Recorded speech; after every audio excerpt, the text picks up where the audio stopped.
Bonjour, bonsoir. Ça dépend de l'heure que vous allez nous suivre. Nous sommes Sam Djongala, officiel, avec votre humble serviteur Samuel Ngalamoulme. Oyo ayela kabino toujours analyse. Bisoto yakwana pona kosala mo analyse de certains sujets qui nous met à cœur. Et puis de faire soit une analyse sur l'actualité du jour ou soit parler de quelque chose de plus concret. Alors c'est pourquoi lelo na lingi na vandi na lobino, il y a une idée qui m'est arrivée en tête quand j'ai analysé les propos tenus par des fois Paul Kagame, qui est le président du Rwanda, sur la situation de l'Est du Congo. Alors, je me suis rendu compte que la plupart des fois, le monsieur a comme tendance de se contredire. Alors, c'est là où j'ai compris que Félix Antoine Tshisekedi Tshilombo a joué un rôle très important parce que c'est à cause ou bien grâce à lui qu'aujourd'hui, Paul Kagame manque même des arguments, manque même à justifier de leur présence sur le sol congolais. Alors, j'ai fait un peu des analyses. Combien d'arguments que ce monsieur avance concernant la présence de ses troupes sur le sol congolais. Alors, et en faisant un peu des analyses, je me suis rendu compte que il y a plusieurs arguments qu'il avance et des fois qui sont contradictoires. Contradictoires comment? Parce que Azana basé sur un seul argument. De temps en temps, à changer un argument, au comment les lois lobby que non, présence nabiso toza na Congo pour na boy. Lobby a changé. Alors c'est pourquoi j'ai voulu un peu, j'ai énuméré un peu ces arguments qu'il avance qui sont contradictoires dans 7 arguments. Comment est-ce que il fait ou bien il argumente de leur présence ou bien il défend de la présence de ses troupes sur le sol congolais. Au début de toute chose, Paul Kagame disait que l'armée rwandaise n'est pas au Congo. Ça, c'est le premier argument qu'il avançait. Et tout son gouvernement disait la même chose, nier de leur présence sur le sol congolais. Quand on leur posait des questions, partout où ils partaient, ils disaient non, nous ne sommes pas au Congo. Ça, ce sont des arguments de Kinshasa, nous ne sommes pas au Congo. Et Babandaki Bazo Lobang, partout. Partout. Alors, au fur et à mesure que les choses ou bien le langage de la communauté internationale change par le fait que Félix Antoine Tshisekedi Tshilombo a mené diplomatie na ye makasi, monsieur Azo changé aussi de langage, Azo changé aussi des arguments, des fois qui contredit l'argument na ye ya liboso, de temps en temps il change. Après, il est revenu à lui-même pour dire que l'armée rwandaise est au Congo pour des mesures défensives à cause de FDLR. Alors, on se pose des questions. Oh, est-ce que hier, c'était que Baza sur le sol congolais, mais les lots, les choses que Baza sur le sol congolais, pour telle raison, alors, quel argument que nous allons retenir de vous en tant qu'un homme d'État? Quelle est votre vraiment la cause principale de votre présence sur le sol congolais? Et lorsqu'on avance le monsieur change les sources. Azoloba à un moment que l'armée rwandaise est au Congo pour protéger les Tutsis congolais. Et là, ça devient un peu flou. Ça devient un peu flou. Alors, on se pose des questions. Bozan à Congo, pourquoi? Quelle est réellement la cause de votre présence au Congo? Tantôt, vous n'êtes pas au Congo. Nous sommes au Congo pour nous protéger. Nous sommes au Congo pour protéger les Tutsis congolais. Alors, si c'est les Tutsis congolais, c'est que le gouvernement congolais protège ses propres peuples, son propre peuple ou bien sa propre population. Alors, vous avez le droit de venir protéger un autre peuple, un peuple sur son propre sol. Si les Tutsis, vous les appelez Congolais, c'est que le gouvernement congolais les protège. Au fur et à mesure qu'on avance, les messieurs changent les sources. Les problèmes congolais sont les Congolais eux-mêmes. Là, ce n'est plus les Rwandais. Et lorsque la pression internationale augmente encore, Azozonga les sources, avec un autre argument, que le problème congolais, c'est Félix. Oh, comment encore c'est Félix? Vous avez commencé par dire que vous n'êtes pas au Congo. Au Zongi, au Lobino, nous sommes au Congo pour nous protéger contre l'FDLR. Oh, nous ne sommes pas... nous sommes au Congo pour protéger les Tutsis congolais. Oh, le problème des Congolais, c'est les Congolais eux-mêmes. Après, ça devient le problème du Congo, c'est Félix Antoine Tshisekedi. Qu'est-ce que vous voulez dire, messieurs? Il ne se limite pas là. Qu'est-ce qu'il dit encore? Il revient une autre fois pour dire que le problème du Congo n'est pas commencé avec Félix Tshisekedi, mais ça a commencé avant que Félix Tshisekedi entre au pouvoir. Le monsieur change encore. Et on progresse. Là, il a parlé des problèmes des Congolais. N'a pas commencé, le M23 n'a pas commencé avec Félix Tshisekedi. Mais avant que Félix Tshisekedi arrive au pouvoir, le monsieur continue. Il finit maintenant par dire que l'armée rwandaise est au Congo pour récupérer nos terres. Leurs terres qui sont au Congo.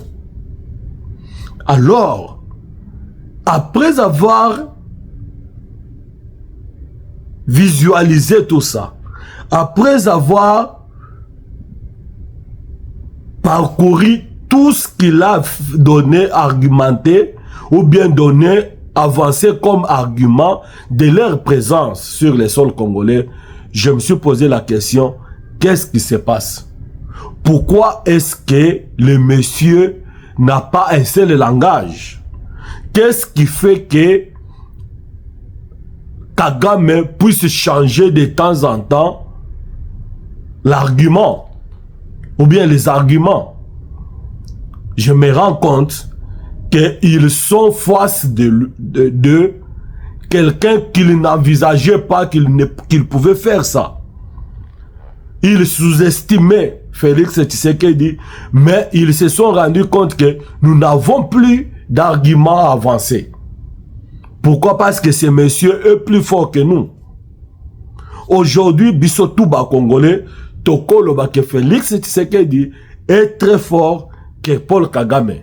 Parce qu'il a fait changer le langage à Paul Kagame de temps en temps. Et Paul Kagame n'est plus à mesure de se défendre. Il est en train maintenant de pleurnicher. Il n'y a pas longtemps, j'ai suivi même son ministre des Affaires étrangères, qui, après avoir subi des sanctions américaines, parce qu'il y a plusieurs qui disaient que, qu'est-ce que ces sanctions-là vont faire? Ils ont sanctionné seulement les hauts cadres de l'armée. Ils ont sanctionné l'armée. Qu'est-ce que ça va porter? Mais dans leur camp, ça a porté beaucoup de choses. Ça a changé beaucoup de donnes. Ils se posent maintenant des questions. Ils argumentent. Ils sont perdus. Jusqu'à tel point que, parce que avant, il avançait l'argument des génocides pour pousser aux puissances occidentales de tourner leurs regards vers eux.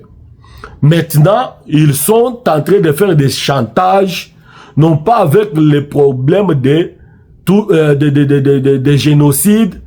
Maintenant, le chantage, c'est retirer. C'est retirer de Mozambique. Pourquoi? Parce qu'ils savent qu'en disant ça, la communauté internationale, surtout les Européens, qui ont l'air même mise sur la richesse de Mozambique, surtout la France, avec la présence de Total au niveau de Mozambique pour le pétrole, ils vont maintenant revenir vers eux, ils vont reculer de tout ce qu'ils sont en train de prendre comme des sanctions. Parce qu'il ne faut pas oublier qu'aujourd'hui, l'Union européenne a menacé aussi de ne plus soutenir l'armée rwandaise des vingtaines de millions de dollars qu'elle donnait à tout moment pour la paix à Mozambique.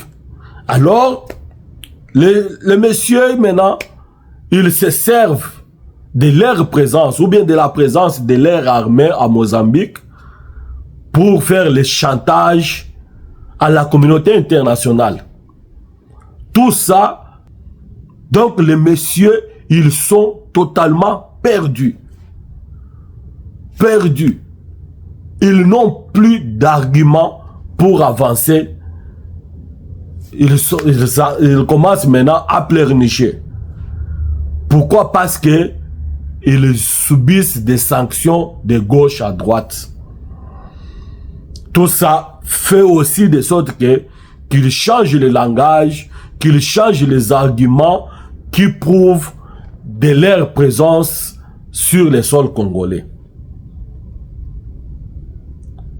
Alors, nous demandons seulement que le président de la République, Félix-Antoine Tshisekedi, ne puisse pas reculer. Continue toujours avec sa diplomatie. Parce que la diplomatie, c'est une arme. C'est vraiment une grande arme, bien qu'il y a aussi la présence de nos FARDC et les Wazalendo qui se battent jour et nuit.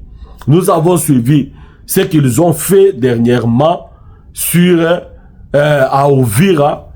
Comment est-ce qu'ils ont tué ces gens-là? Ils ont poursuivi les M23 partout où ils se trouvaient à Uvira. Et ils ont fait des bons boulots. Et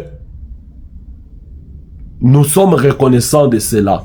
Qu'ils ne baissent pas les bras, qu'ils continuent toujours à les faire. Un autre dossier que je voulais parler, c'est le dossier de Modeste Bahati, qui vient de démissionner. Oui, ça, c'est une bonne décision, bien que c'est une décision qui est prise déjà en retard. En retard, pourquoi? Parce qu'il s'est vu maintenant coincé, il s'est vu maintenant qu'il est au bout, il allait être humilié. Pour éviter l'humiliation, c'est ainsi qu'il s'est retiré. Mais je voulais dire une chose. Dans un groupe, nous avons appris que une formation politique ou bien une plateforme politique a son idéologie, a ses actions, ses programmes. Alors, si vous voulez vous détacher de ce qui est idéologie d'un parti politique ou bien d'une plateforme politique, la meilleure des choses à faire, c'est de se retirer. Si vous n'êtes pas pour, nous savons que dans chaque organisation, il y a des objectifs, il y a une vision à suivre. Dans chaque structure, il y a une vision. Tant que vous n'êtes pas dans la vision, la meilleure des choses, ou bien vous trouvez que cette vision-là ne vous satisfait pas, la meilleure des choses, c'est quoi? Vous retirez du groupe, de la structure. C'est ça ce qui manque dans les chefs de nos politiciens. Ils n'ont pas le sens d'assumer leur propre position. Ils n'ont pas le sens de confirmer, de se confirmer. Si vous n'êtes pas pour une position, une vision, retirez-vous. Avant que les choses aillent mal, peut-être vous sortirez grand. Mais pourquoi attendre jusqu'à ce que vous soyez humilié avant de quitter? Il y a une vision au sein de l'union sacrée. La vision, c'est de changer ou bien de modifier la constitution.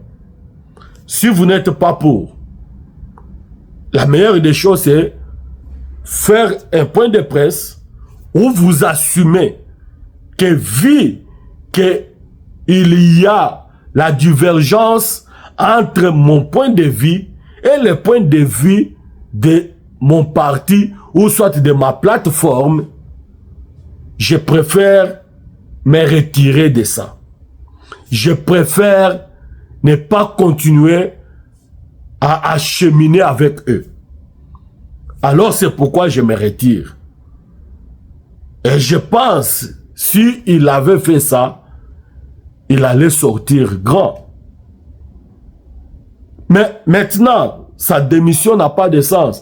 De la même manière que la démission de l'honorable Kamere n'avait pas de sens parce qu'il se sentait, ou bien il se sent maintenant coincé, il démissionne. Non. On ne démissionne pas parce que vous avez vu la pétition contre vous. On démissionne lorsque vous voyez que vous n'avez pas la même vision. Je ne condamne pas sa position. Ce qu'il avait dit, c'est normal qu'il ait une position. Mais il fallait qu'il assume. Non seulement vous avez dit ça, vous avez demandé pardon, ça n'a pas reçu, et maintenant vous démissionnez. Alors, la position que vous avez donnée avant, c'était pour l'intérêt de qui? De la population. Vous me direz ça. Il n'y a pas le compte de la population là-dedans. Ce n'était pas le compte de la population. C'était pour votre propre intérêt. C'est comme ça avec les politiques congolais. Les politiques congolais œuvrent toujours pour leur propre compte. Pour leur propre compte. C'est ça. Il n'y a pas un Congolais qui œuvre pour le bien de la population. J'aurais voulu que sa position soit maintenue pour le bien de la population. Là, je dirais oui. Mais ça prouve que c'était pour votre propre bien. Alors, les politiciens congolais doivent changer leur façon de faire les choses. Doivent assumer leur position, quelles que soient les positions que vous occupez, quel que soit ce que vous êtes au sein d'une formation politique, assumez-vous. Assumez-vous. Ah, merci, je ne voulais pas être long.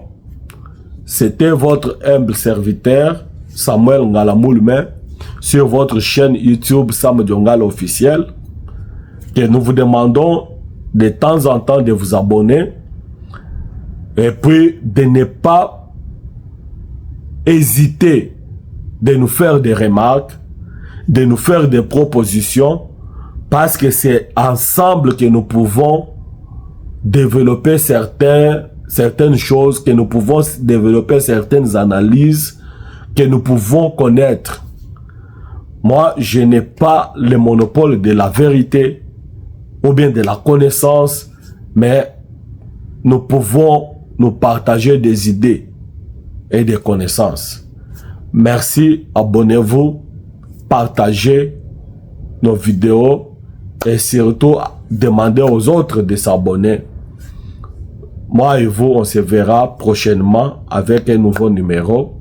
Bien que je ne suis pas vraiment très actif comme auparavant, vu certaines occupations aussi que j'ai, mais je m'efforce pour faire même une vidéo ou deux par semaine. Mais je sais que je reviendrai avec beaucoup de vidéos par semaine pour que nous puissions rester toujours en contact. Merci et de bonnes choses à vous.